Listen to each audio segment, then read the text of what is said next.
Great. Welcome, everyone. I'd like to call to order the Finance and Administration Committee meeting and special board meeting, the Board of Directors of Marin Municipal Water, October 26, 2023. Can I please have a roll call?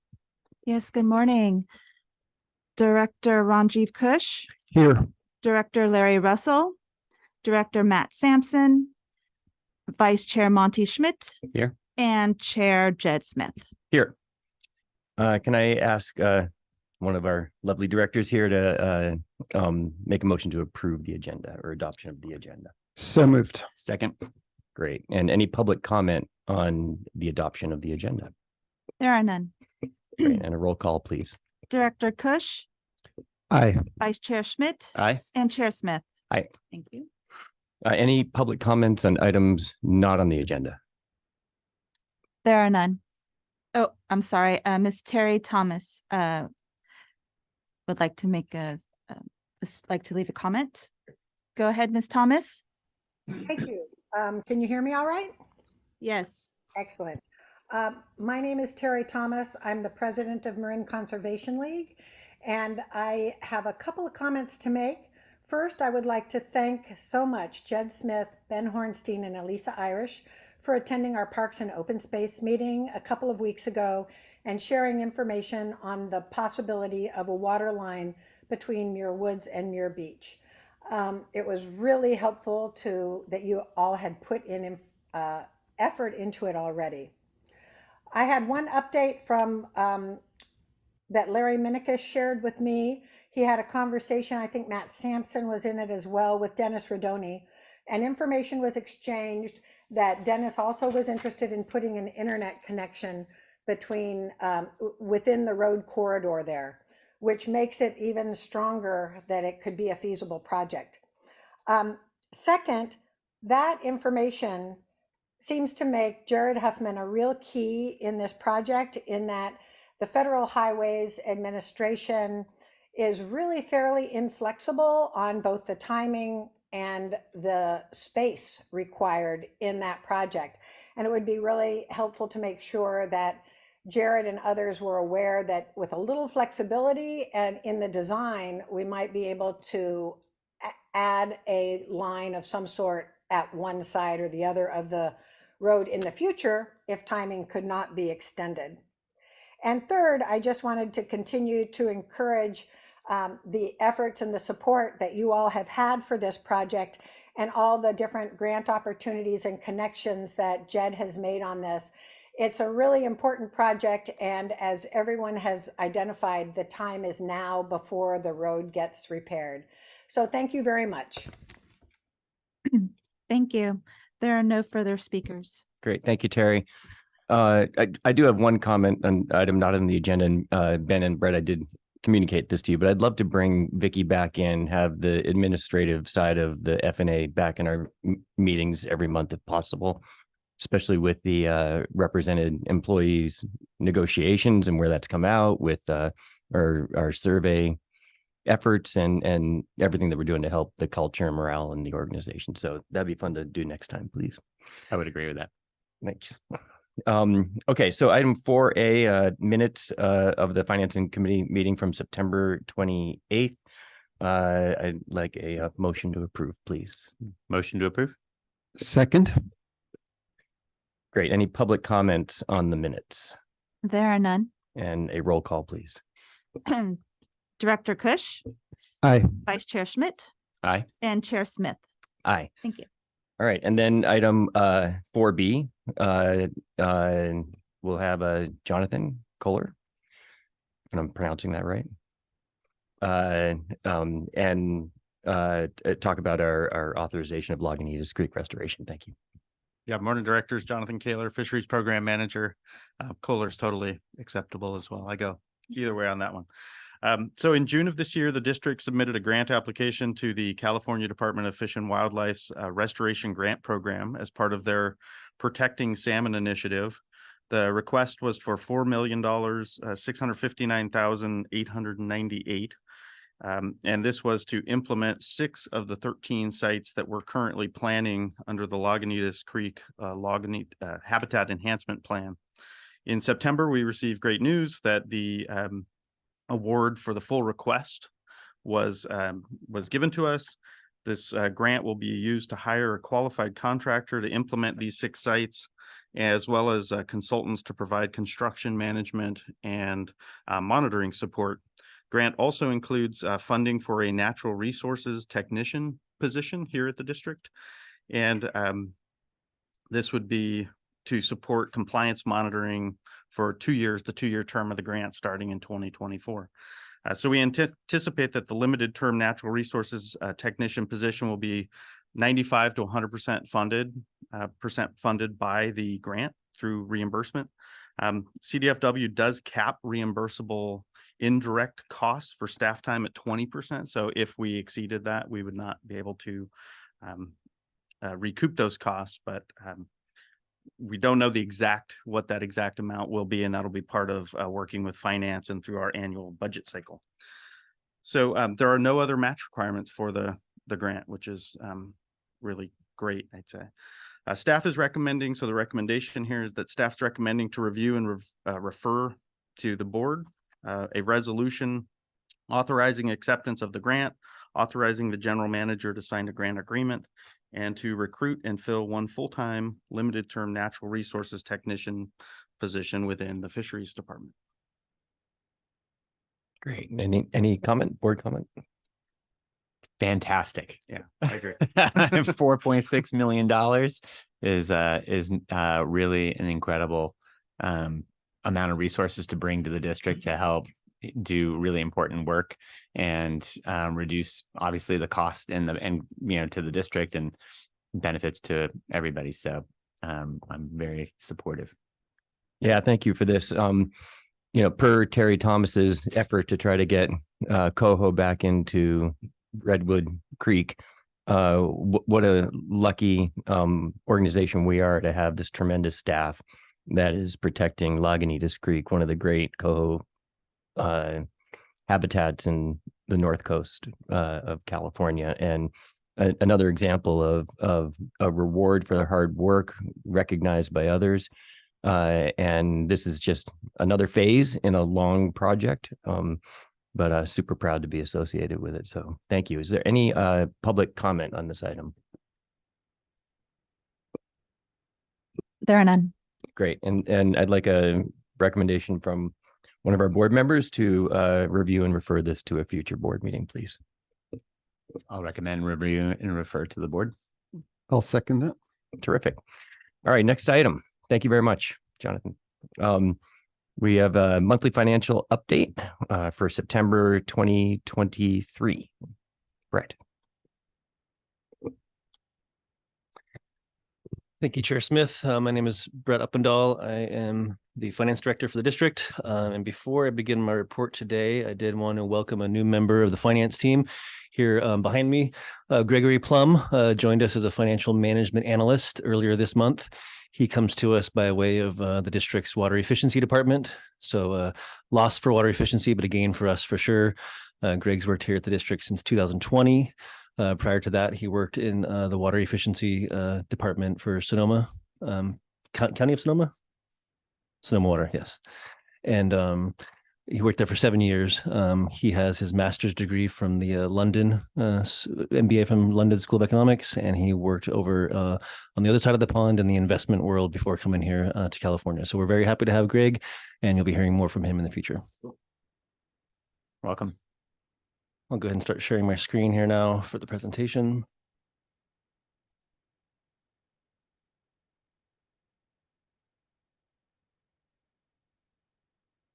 Okay. So we do have a bit of a short report here for the board, remembering that we were 3 months through the fiscal year, so 25% of the year is in the books.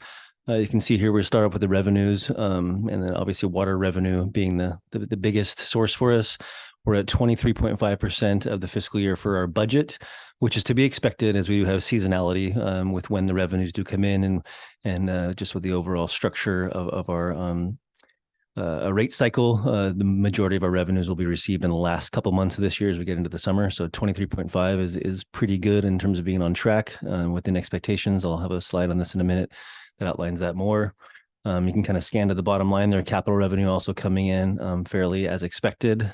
We do have a couple of grants that we recognized earlier. And so that's pushing us a little bit over that 25% mark, but still within the general expectations of about 25% of the fiscal year for all revenues coming to the district. We typically take a deeper dive here into the water revenues, as those have been the biggest kind of source of volatility lately, and they're our biggest revenue overall. You can see here this year so far, we are tracking within budget expectations pretty much in all categories, which is a good thing. We're actually slightly above budget for the first couple months of the year. Again, we still have a long way to go for the year, but overall, if you kind of scan to the bottom line, we're at 24%, 22%, and 25% of our annual budget, and that's all right around the 100% or so of expected actuals. I would point out that this month here, September, represents the first month of our new rate structure. So first month of revenues coming in there. And so those are coming in, as you can see, as expected, especially on the water sales side. I would also point out that the month of September is the smaller of the 2-month cycle. And so we'll have more complete data as we get through October. We'll get the entire district through one billing cycle. And then we'll be able to glean more in terms of projections and in terms of year-end forecasts after we have at least one more month here.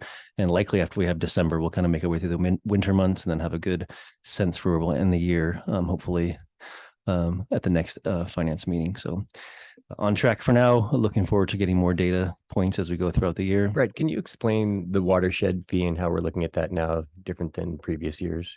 Yeah, that's a good point. So the watershed fee, prior to this rate cycle, the watershed fee was a fixed fee, where it was basically allocated similarly to our other fixed fees based on meter size. And so it was predictable and it was allocated across the district based on, like I said, meter size. As part of the most recent rate cycle, we converted that to a volumetric fee. So we're expecting the total revenues to be the same to the district. We didn't change the revenue target, but instead of allocating it based on fixed fee meter sizes, we're allocating it based on water used, basically. So it's more proportional, being paid more proportional by those who use more water, pay more of the fee, as opposed to just the size of your meter. So we are getting to see more variability there with that, the fact that it is, based on volumetric rates, but we do feel like it's a better allocation in terms of proportionality to the ratepayer base. Brett, can you explain to me, I'm looking at the budget column and why the numbers jump up and down as much as they do, versus, anyway, why would September be so much less than October when usually things are cooling down? Yeah. So there's two things going on there, and it's a really good question. And you can see a little bit of it in the fixed fees as well. It goes up and down throughout the months on the budget columns. So the way that we read our routes, the meter reading team has specific routes they follow on a bi-monthly cycle. So it just so happens that in 1 month we have more customers that we read than we have in the next month. So it's about 55 to 45 in terms of percentages. So the September month only has about 45% of our overall rate base being collected.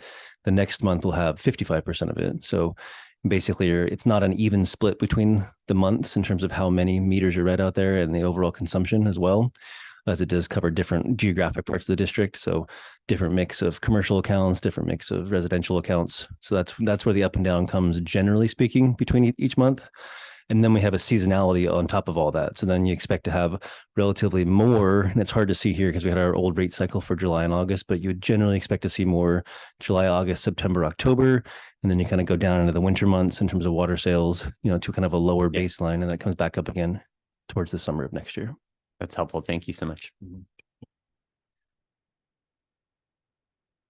And then overall water consumption here, this is just acre feet in total. So this is not dollars, and this is not necessarily, by parts of the district. It's just total acre feet, and we compare it to September and prior year. So it's a really good baseline kind of gauge for us in terms of overall water use.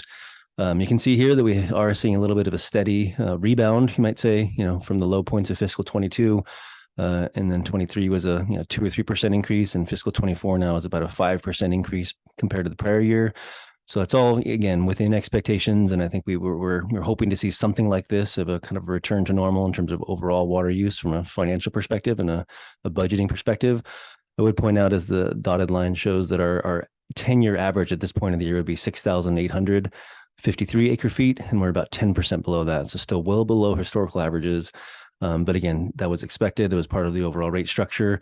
And we're seeing kind of the slow and steady return to that kind of long-term average, at least for the first 3 months. Flipping over to the side of the other ledger on the expense side, these are again, 25% of the year, so still early. Everything is within, the budgeted expectation. We're actually a little bit low still on the personnel side, as we still are working to fill vacancies, and so that is lagging a little bit there. We do expect that to come back later in the year as we not only continue to hire positions, but we'll recognize the recently approved labor contract, and so we'll have costs that we can kind of project more accurately going forward. So I would expect again in our next finance committee meeting to have a more of a kind of forward-looking projection once we have a couple more data points here.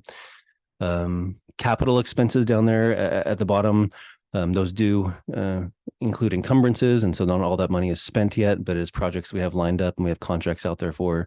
And so 24% of the year for capital also is within expectations for this time of the year. And bottom line, 22%, we're in a good range, and we'll have better information for year-end projections at the next meeting. So as my last slide, in summary, our operating revenues and expenditures are consistent with our initial budget expectations for the first quarter. Even though capital expenditures are below budget in the first quarter, that's typical, as it takes a little time to ramp up and get the dollars spent on the capital projects. Our billed water consumption, as I mentioned, is well below our historical averages, but it reflects activity in July and August, and we are seeing a little bit of an uptick in compared to the prior year. And that's the end of my report. I'm happy to take any questions. Comments? Yeah, thanks, Brett. Brett, I'm interested in the impacts of the rate increases on actual bills. The modeling that you did with the COSA consultants suggested about a 20% increase for the median household. That's a lot of modeling to get there. So those are hopefully good predictions, but it'll be important to understand where we actually land as the actual bill data starts to come in hand.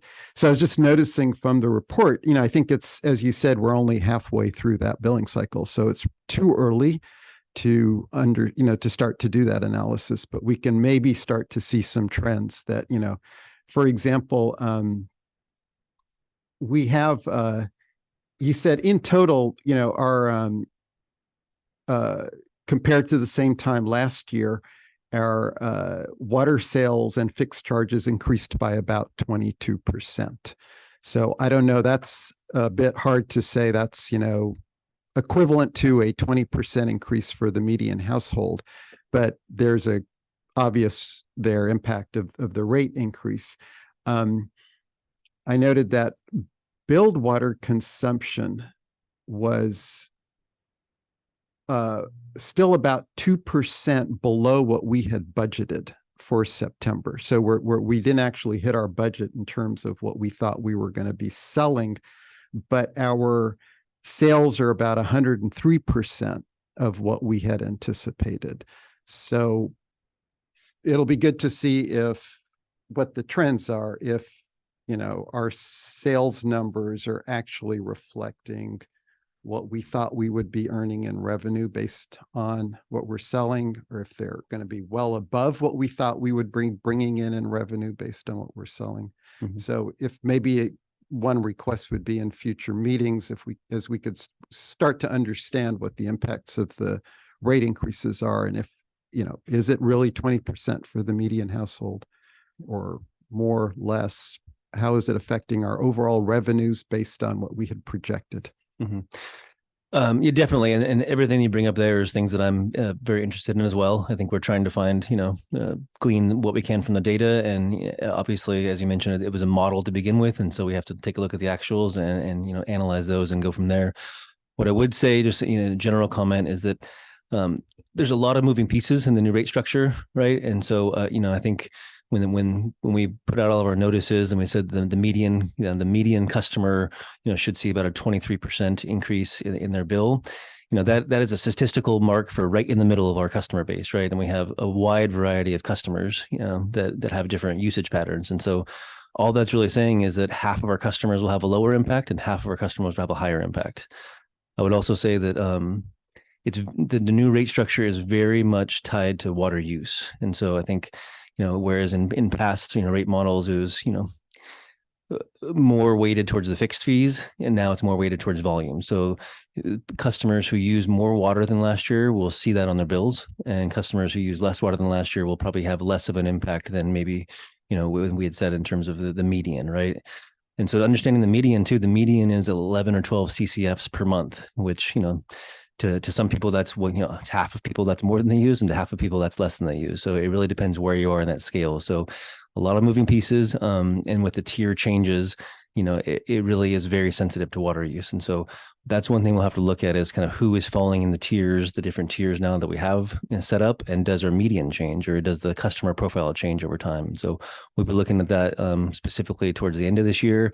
And as you mentioned, in terms of revenue projections, I noted that the majority of our revenue comes in the last couple months of our fiscal year here in the summer. So those will be things we'll probably talking about next June and July in terms of looking back on it and finding, 8 or 10 months worth of data where we're at that point, and we'll give you projections for where we think we'll end the year.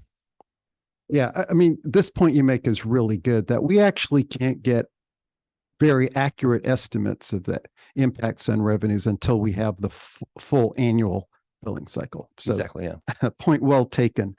But again, just to put a pin on this, so maybe the median increase is not the best metric. Maybe it is just how do our revenues look compared to what we had projected for a given amount of water sales.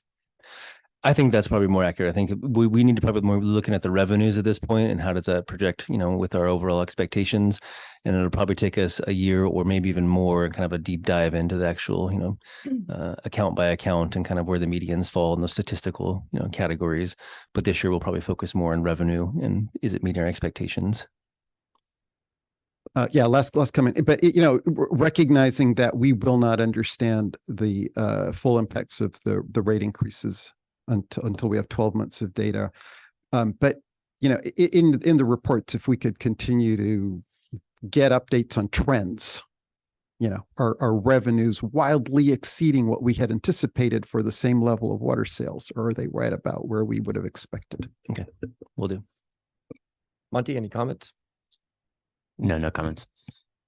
Sounds like we have some good analytical projects for our new London School of Economics finance wonk. So thanks for joining us. I do think this is an opportunity for us to relook at our bills that we're sending out to people. I still think they're somewhat confusing. You have to do the math converting from gallons to CCFs and looking at historical trends. So I think there's an opportunity for us to use these bills more as an education opportunity for people. But I'm glad to see that we're mostly on budget and on target. So thank you very much, Brett. Any other public comment on this item 4C? Yes, we do. Mr.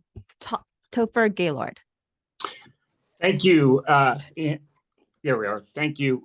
And I want to thank Director Kush for the time he provided for an in-depth conversation with an exchange of ideas and with the availability to share some feedback directly around the increases in water rates. We've got, I think there's over 56,000 ratepayers who are affected with these new water rates.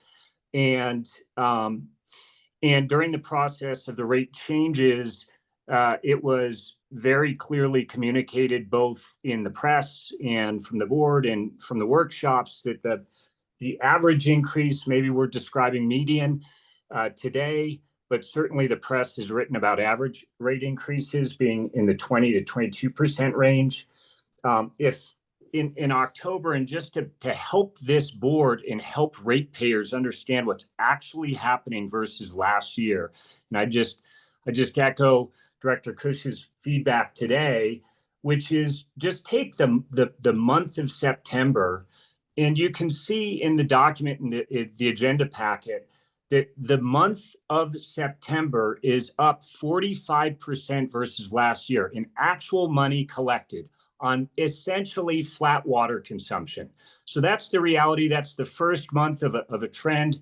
Every other month, if you guys do the math, and I would just ask, all you have to do is put a percentage variance on that one schedule, and the board will see it, The directors will see it and the public will see it. So this isn't about a rework or a heavy duty analysis with a data scientist. This is simply adding a percentage column. And I think it would help create more transparency, more visibility versus just measuring against your budget. It's very helpful to look at how we're actually doing versus last year. And it's the same comment regarding the P&L. The P&L only measures against year to date and against budget. And it would be very helpful to have that for the public to see what is the variance versus last year. The June budget packet that was approved by this board approved the budget based on the 2023 budget, not the 2023 actuals through 11 months and 1 month of forecast. And so there is nowhere that the public can see 2023 full year actuals that I've been able to find in all of the budget information, all of the finance committee information. So it'd be helpful to get that information out to the public, and especially for all of you on the board to give you better visibility of what's actually happening versus last year, because that's what ratepayers actually see when they compare their bills. Thank you. Thank you. There are no further speakers. Terrific. Do you know, just off the top of your head, do you know about how much money we lost in 2023? Well, I would say that compared to budget, we were tracking about $1 million per month lower than the budget. I can't say we lost that much money because we also reduced our expenditures to match that, right? We had been losing that much for the entire year before that, and we knew we were, on that trajectory. So we had to cut our expenses pretty drastically. And so I think we did our best to minimize that. We're finishing up our year end, accounting and accruals and audits right now, so I can have a better answer for you in the next couple of weeks. But we were losing compared to budget on the revenue side about $1 million per month. Got it. And we cut expenses like didn't hire people, didn't fix things. That's how. Yeah, we cut about $5 or $6 million from our capital budget. We held positions vacant, to generate salary savings. And we also just delayed some replacement projects just as part of the normal operating budget. So we all kind of scaled back. Okay. Any other comments? All right. All good. I think we will adjourn. No more public comments. So thank you very much, Brett, and we'll see you guys next time. Thank you.